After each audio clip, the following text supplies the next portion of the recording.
A paz do Senhor. Para mim é um motivo de bastante alegria poder estar mais uma vez junto com os irmãos para poder adorar aquele que vive e reina por toda a eternidade.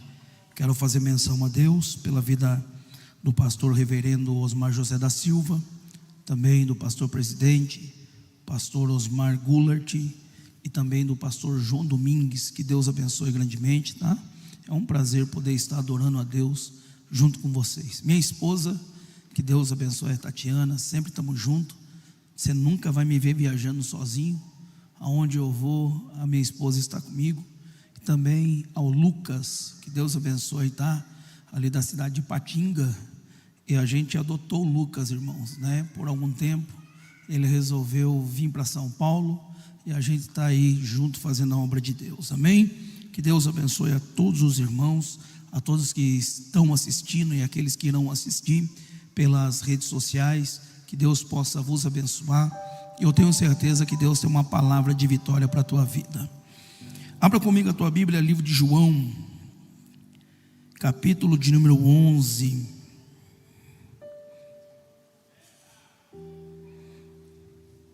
E o verso de número 24. Livro de João, capítulo de número 11, e o verso de número 24.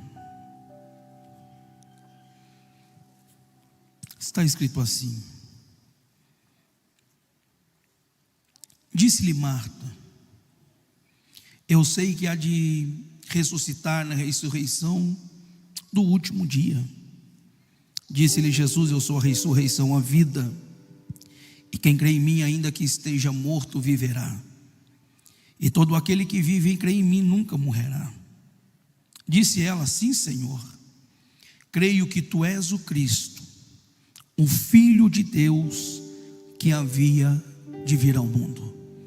Disse ela: sim, Senhor, eu creio que tu és o Cristo, o Filho de Deus, que havia de vir ao mundo. Amém? Pode tomar o teu assento. Com a permissão do pastor João Domingues, a gente é um casal de itinerante, irmão. Alguns falam assim: ah, pastor, eu vivo fazendo a obra, né? Eu vivo da obra. E na realidade eu não vivo da obra porque eu não sou pedreiro, mas eu vivo fazendo a obra de Deus. E a gente tem viajado alguns lugares remotos a qual as pessoas não gostam de ir, e aos lugares que Deus tem nos levado: Vale de Jequitinhonha, Paraguai, Argentina. E a gente está de passagem por aqui, né? Daqui a gente vai para a casa do meu pai, fica uns 2 dias, e daí a gente vai para o Paraguai, para a cidade chamada Hernandárias, e vamos para a Argentina, numa cidade chamada Puerto Iguaçu. A gente vai ficar alguns dias ali pregoando. E como itinerante, a gente tem os nossos materiais ali, né? Tem algumas coisas que a gente traz para poder manter o nosso ministério. A gente não coloca valor para ministrar, não, porque eu acredito no chamado de Deus sobre a minha vida. Eu acredito no que Deus me chamou e da onde Ele me tirou para fazer a obra. Então a gente não coloca valor, mas eu tenho algum material, tá bom? Depois do culto, a minha esposa vai estar lá embaixo, com a ajuda de alguns irmãos que puderem nos ajudar ela lá. A gente vai estar lá embaixo e você nos abençoa, porque é através dessa ajuda que nós viajamos fazendo a obra de Deus. A gente viaja, eu, a minha esposa na maioria das vezes, e a nossa limusine, né? A nossa limusine é um Escort Zetec 99, onde a gente corta o mundo todo. Tem lugar, pastor João Domingues, que a gente chega com o Escort, alguém olha para nós e diz: pastor, você veio com esse carro? Eu falo: é o único que eu tenho, eu tinha que vir com esse, ué. E a gente adora a Deus do mesmo jeito, da mesma maneira, e somos gratos a Deus, amém? Depois do culto você passa lá, nos abençoa, porque essa viagem é uma viagem cara, não é barata, e a gente precisa muito da ajuda dos irmãos, e a gente só continua fazendo a obra com a tua ajuda. Meus amados, esse texto a qual nós acabamos de ler, eu creio que é de conhecimento de todos nós. Aqui está se tratando de alguns amigos de Jesus.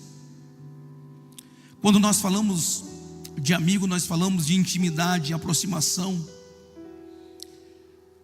Você repara que a nossa vida, a maioria das vezes, a gente adquire ao longo da nossa caminhada colegas, companheiros, pessoas que vêm e vai. Mas ao longo também da nossa caminhada, nós também agranjeamos alguns amigos. E amigos é diferente de colega, diferente de companheiro. Porque amigo, você cria uma intimidade com ele. O amigo senta na tua mesa, o amigo come com você, o amigo bebe com você, o amigo participa das suas dores, das suas lutas, das suas provas, das suas lamentações. Os amigos, ele escuta os problemas mais adversos da tua história. Aqui nós estamos falando sobre uma amizade. Nós sabemos que toda vez que Jesus vai para Betânia, mais conhecida como aldeia de Marta e Maria, é dentro da casa deles que Jesus resolve se hospedar. É dentro da casa deles que Jesus resolve repousar. Agora eu começo a imaginar Jesus chegando de uma das suas trajetórias, de uma das suas pregações. Jesus agora se assentando, e Maria, Marta e Lázaro escutando os testemunhos contados por Jesus e as realizações a qual, através da sua vida e por intermédio dele, aconteceu. Eu creio que cria dentro do coração, tanto de Marta como Maria e Lázaro, uma forte comoção, porque aqui nós estamos falando de alguém que está literalmente assentado em uma mesa.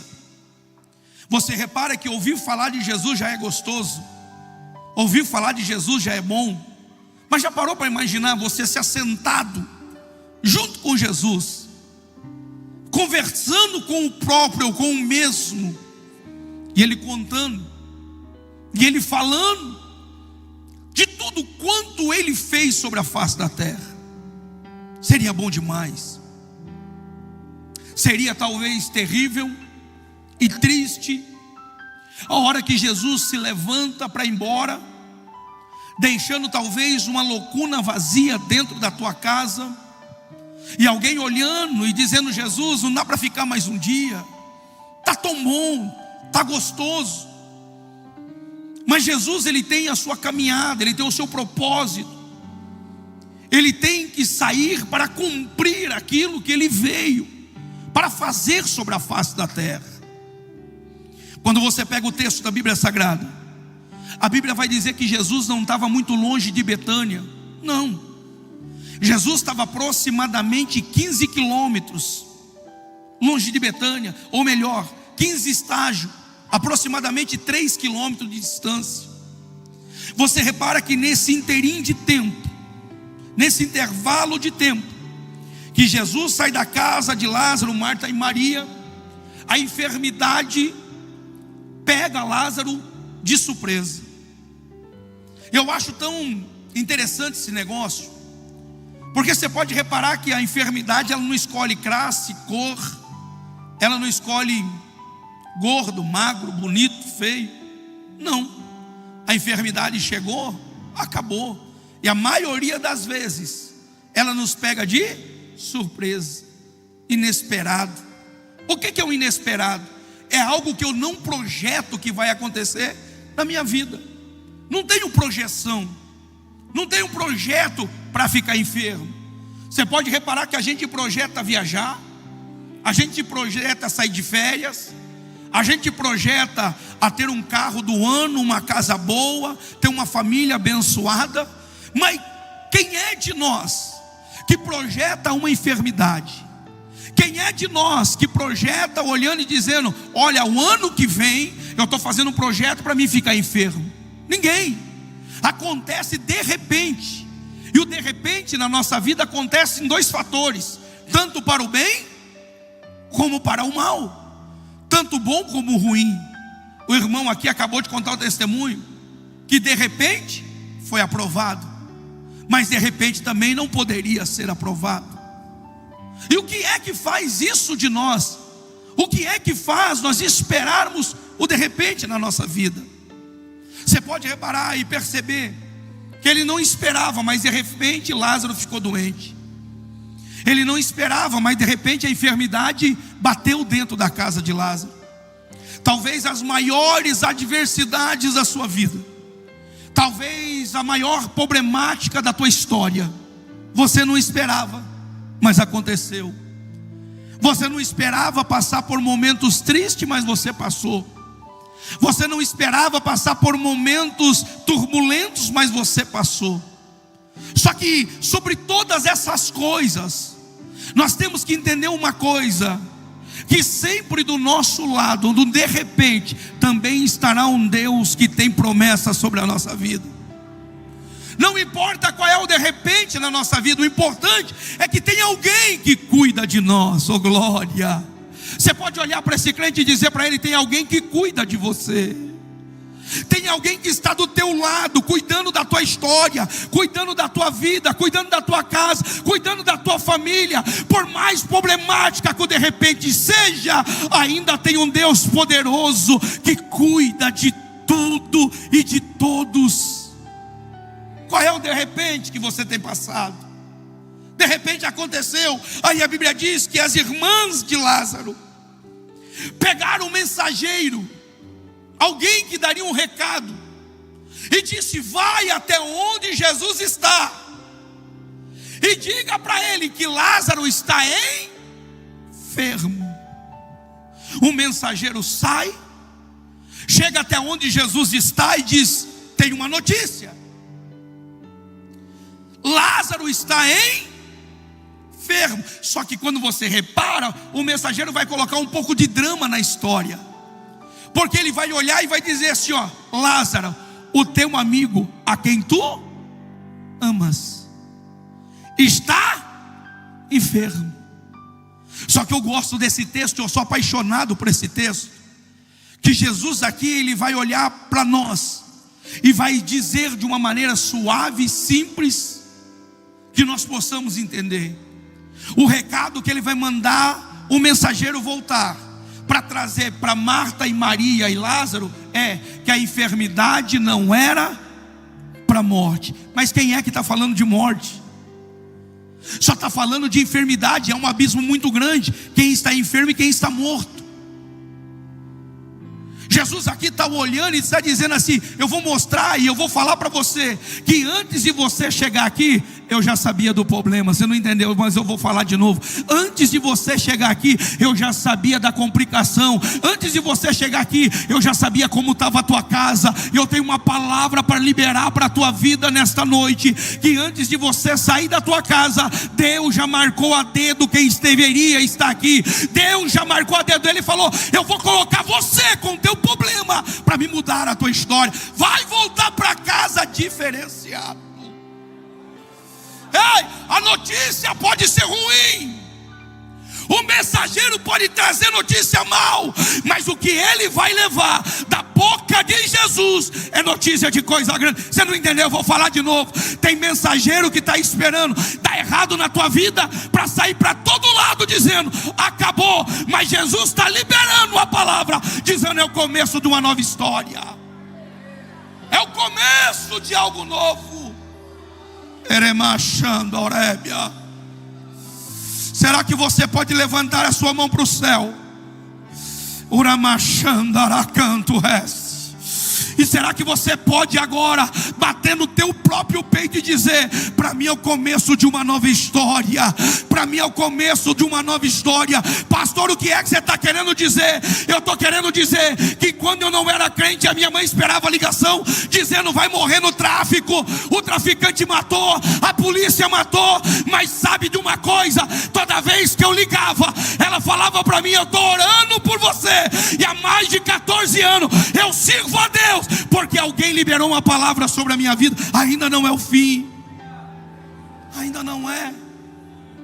Ainda não é. O problema é que quando nós recebemos notícia ruim, nós desesperamos, nós tomamos atitudes sem pensar. Mas as duas irmãs não. As duas irmãs olhou uma para a outra e disse: só tem alguém que precisa saber que ele está enfermo. É só Jesus. E ao ver o mensageiro vai, E a Bíblia diz que Jesus, quando recebe a notícia, ele fica ainda no mesmo lugar, ainda 2 dias. Ainda quantos dias? 2 dias. Irmão, eu não sou muito bom de andar, mas quanto tempo que a gente leva, pastor João, para andar aproximadamente a pé 3 quilômetros? Vamos colocar aí umas 4 horas para arrebentar?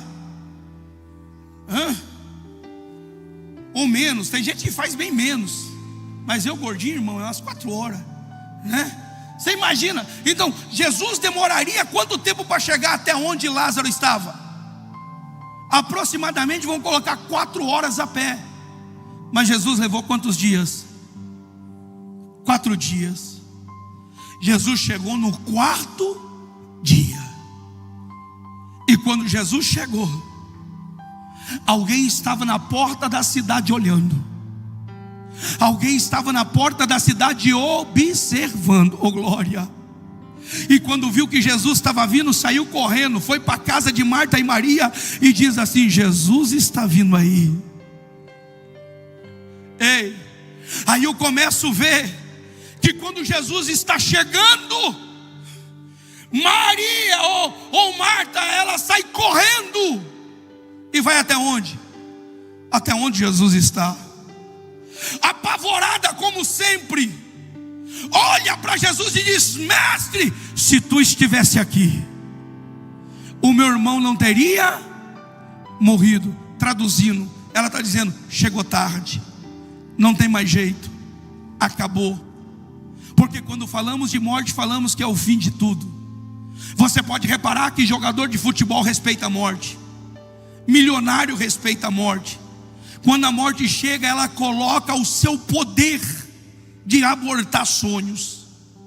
Quando ela recebe a notícia e diz: não demorou demais, já não tem mais jeito. Só que Jesus, ele ficou parado olhando de um lado e para o outro. E quem é que Jesus estava procurando? Vou falar de novo. E quem é que Jesus estava procurando? Jesus estava procurando Maria. Jesus olha para um lado e para o outro. E Maria estava onde? Maria estava sentada em casa. Sabe o que Maria estava dizendo consigo? Talvez, se ele fizer hoje, ele é Deus. E se ele não fizer, ele vai continuar sendo Deus.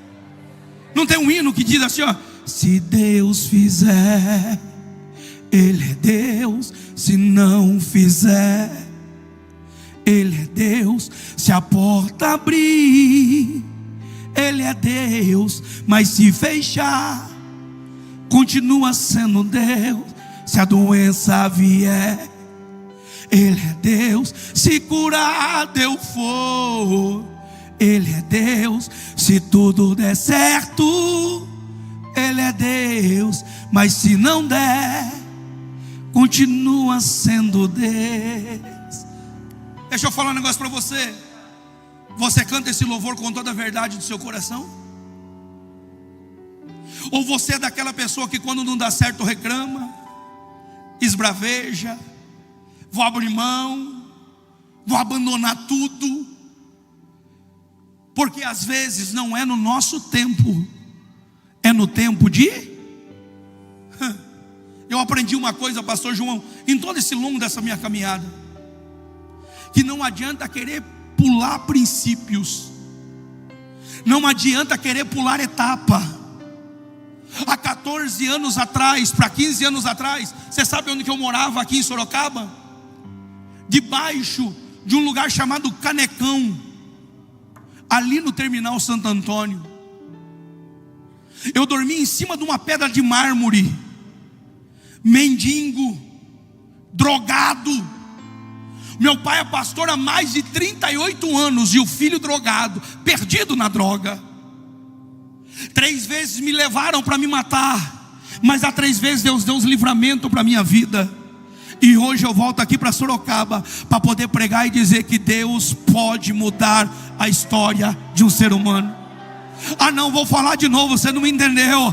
Ainda não é o fim para a tua casa, ainda não é o fim para o teu filho, ainda não é o fim para a tua história. Deus te trouxe essa noite aqui para te dizer: eu estou começando um novo capítulo na sua história, e a história é diferente.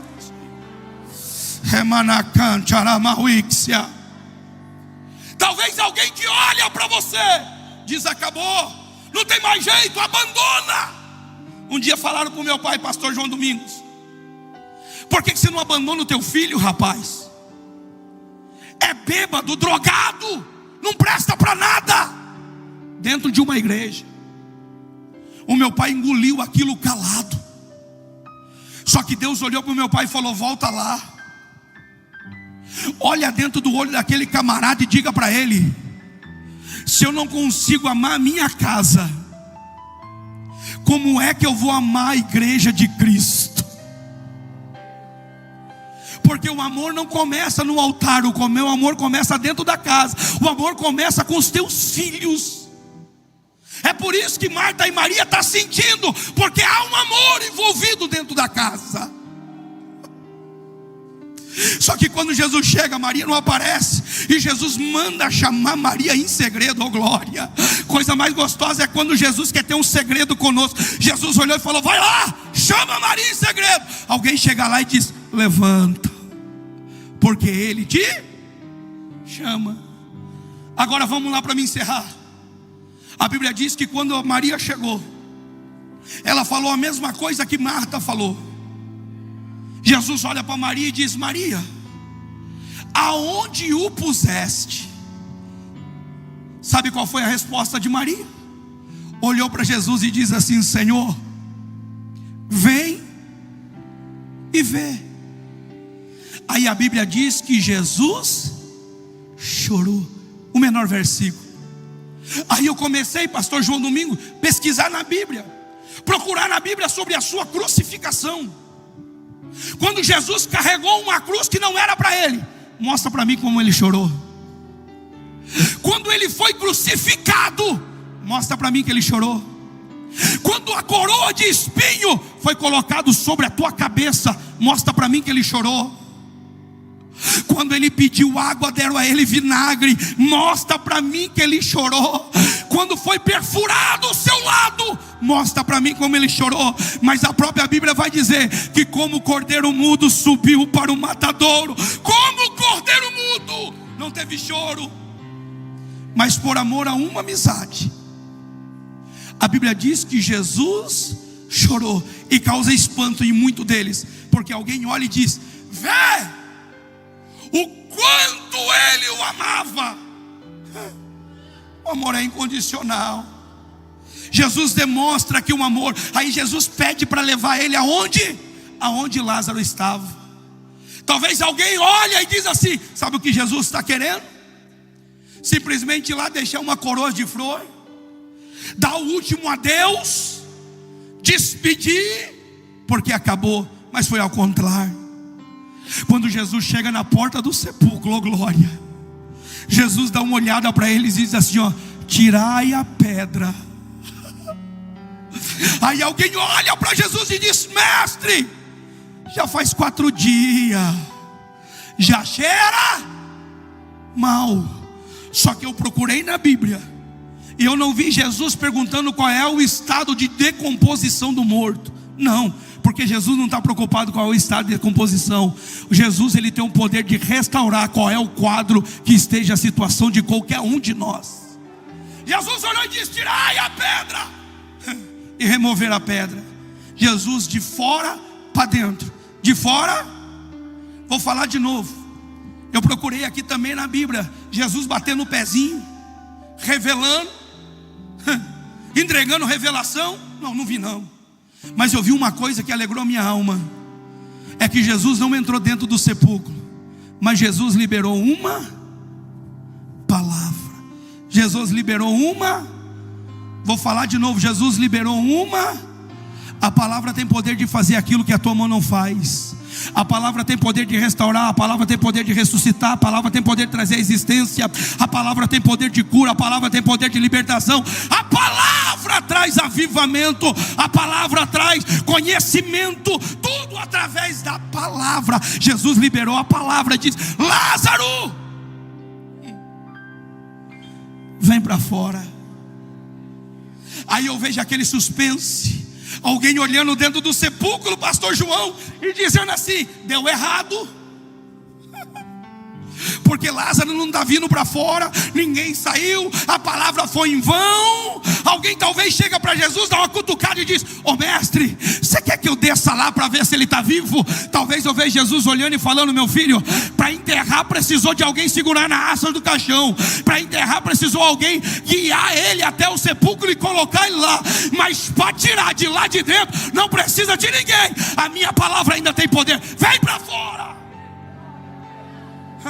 E Lázaro sai para fora. Encerro aqui. 4 vezes que Jesus encontrou com a morte. Quantas vezes? 4. A primeira vez que Jesus encontra com a morte, no livro de Marcos, capítulo de número 5. Um principal de uma sinagoga, homem que tinha prestígio, a filha estava à beira da morte, mas quando Jesus chega dentro da casa, a Bíblia diz que ela tinha morrido, mas Jesus entra dentro da casa, toca na menina e a menina volta à vida novamente. A segunda vez que Jesus encontra com a morte foi no livro de Lucas, capítulo de número 7, verso de número 11, quando aquela viúva está levando o seu filho para ser enterrado. A própria Bíblia vai dizer que Jesus toca no esquife e o menino volta à vida novamente. A terceira vez que Jesus encontra com a morte foi dentro da casa de Lázaro, quando dentro do sepulcro de Lázaro, quando Jesus chegou no sepulcro, liberou a palavra e Lázaro voltou à vida novamente. Você já reparou a sequência da morte que Jesus encontrou? Primeiro dentro da casa, segundo no caminho, terceiro no sepulcro. Você pode reparar que nem todo mundo morre no hospital, mas tem gente que morre dentro da casa, é levado pelo caminho e enterrado no sepulcro. As 3 fases Jesus passou. A 4ª vez que Jesus encontra com a morte foi aonde? Na cruz do Calvário. A 4ª vez que Jesus encontra com a morte foi na cruz do Calvário. Pastor João, se eu pudesse fazer um podcast com a morte, eu olharia para a morte e perguntaria para ela, dizendo: morte, aonde está o Michael Jackson, o rei do popstar? Sabe o que a morte ia dizer? Está aqui comigo e daqui ele não sai. Morte, aonde está Dercy Gonçalves? Talvez ia dizer: está aqui comigo e daqui ele não sai. Morte, aonde está Cristiano Araújo? Talvez ele ia dizer: está aqui comigo e daqui ele não sai.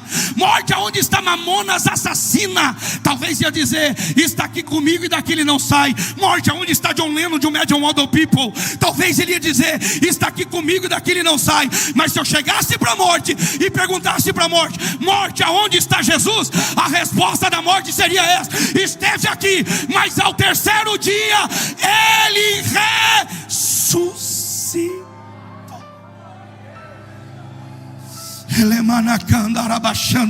Se coloca em pé em nome de Jesus. Se coloca em pé, se coloca. Se tivesse um fundo musical aquele dia para a morte, talvez o fundo musical seria isso aqui, ó. Porque ele vive, posso crer. Isso porque ele vive. Solta a voz, vai.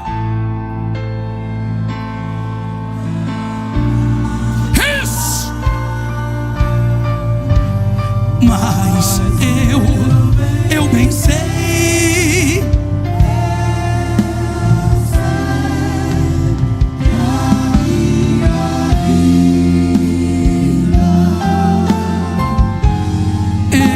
está nas mãos de meu Jesus, que vivo está.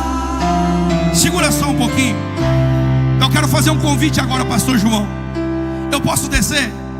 Eu quero fazer um convite para você. Talvez vai passar alguns minutos do horário, mas você que acredita no poder da restauração e no poder da palavra, você que acredita no sobrenatural, eu quero que você saia do teu lugar agora e venha até a frente, porque eu quero orar por você agora. Eu quero que você saia do teu lugar. Pastor, eu preciso de cura, eu preciso de libertação, eu preciso de milagre, eu preciso de mudança, eu preciso de transformação. É Deus chamando você para o particular e dizendo: ai, é tempo de você se colocar na posição. Olá, Machúria. Vem mais para frente que está vindo mais gente. Vem mais para frente.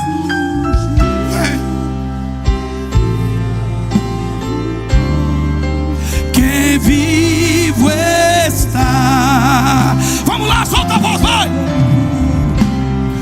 Porque Ele vive, posso crer no amanhã, porque Ele vive. Isso. Temor. Eu quero uma missionária aqui.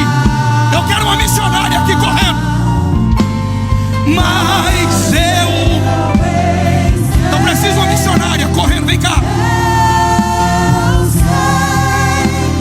Que a minha vida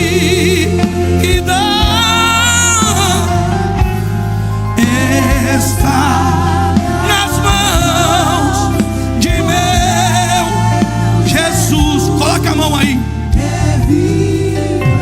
Porque há um tempo de restauração de Deus sobre a tua vida.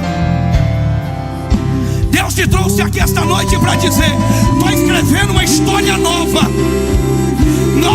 Os rumos estão sendo traçados sobre a tua vida. Prepara, está dando tudo errado. As coisas estão saindo do controle. Mas Deus está pegando hoje, está dizendo: faço nova todas as coisas. Agora, ora por ela, ora por ela.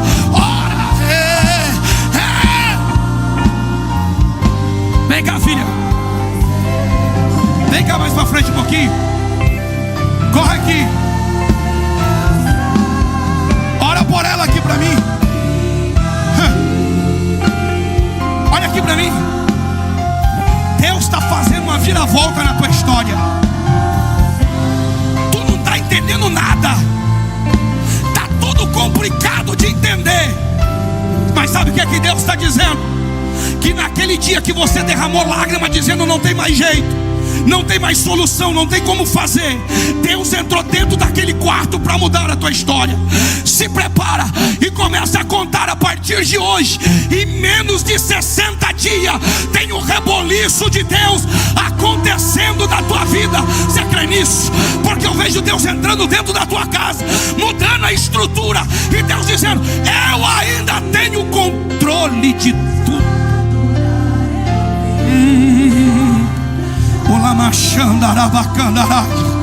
Eu estou sentindo Deus aqui, irmão. Tem gente que ficou aí no banco que precisava estar aqui agora. Eu vou falar de novo, pastor João, e eu preciso encerrar. Tem gente que está lá no banco que precisava vir aqui na frente agora. Há uma restauração de Deus agora. Ele marchou. Segura só um pouquinho para mim. Segura só um pouquinho. Olha para mim aqui só um pouquinho, rapidinho. Olha aqui. Olha aqui. Você não está sozinho. Tem um Deus que trabalha e peleja por a tua história. Eu preciso contar só isso aqui, eu termino. A minha limusine deu um problema ontem. Ficou R$1.200 para arrumar meu carro. Eu não tinha um centavo. Eu falei: Deus, eu preciso estar em Sorocaba amanhã, e como que eu vou fazer? Deus pegou, acalmou meu coração quando Ele disse assim: aquieta, que eu ainda sou o provedor da sua vida. Teve gente, pastor João, que eu nem conheço, que ligou para mim, e eu arrumei o meu carro e eu estou aqui para adorar o nome do Senhor. Deixa eu falar um negócio para ver se você entende. O Deus provedor que provê sobre a minha vida, sobre a vida do pastor João, sobre a vida desta casa, é o mesmo Deus que provê sobre a tua vida. Deus está pegando hoje a tua situação. Deus está pegando hoje aquilo que está enterrado. Deus está pegando hoje aquilo que está na sepultura, e Deus está trazendo para fora. Deus está trazendo. Olha para mim só um pouquinho. Olha aqui. O pastor vai orar agora, e eu encerro aqui a minha participação. Só que antes do pastor orar, vira de frente para o seu irmão. Vira de frente para ele. Vira. Vira de frente para ele. Só um pouquinho, segura só um pouquinho, bem baixinho. Vira. Fala para ele: meu irmão. Fala para ele, irmão, em nome de Jesus. Diga: meu irmão, eu vou orar por você agora. E você também vai orar por mim agora. E a partir do momento que nós estivermos orando e entrar em concordância, tem milagre de Deus acontecendo na tua casa. Vou falar de novo. Tem milagre de Deus acontecendo na tua casa. Tem milagre de Deus acontecendo na tua casa. Coloca a mão no coração dessa moça para mim, por favor. Isso. Coloca a mão no coração dela, porque Deus está fazendo um milagre acontecer dentro da vida dela agora. Olha Deus mexendo na estrutura. Olha Deus mexendo em toda a estrutura. Deus tem milagre. Então você vai orar agora. No trem você vai orar. E quando você sair para a rua da cidade, alguém olhar para você e perguntar o que é que aconteceu, o que é que aconteceu com a tua vida, quem é que fez o milagre na tua história, sabe o que você vai fazer para ele? Vai dizer para ele: meu filho, foi na quinta-feira na Assembleia de Deus, Ministério do Belém, no campo de Sorocaba, que o milagre está acontecendo. Vai para lá. Quem pode abrir a boca para adorar? Quem pode abrir a boca para adorar? Quem pode abrir a boca? Em nome de Jesus, Senhor, tua igreja se coloca diante do teu altar, sobre os teus pés nesta hora.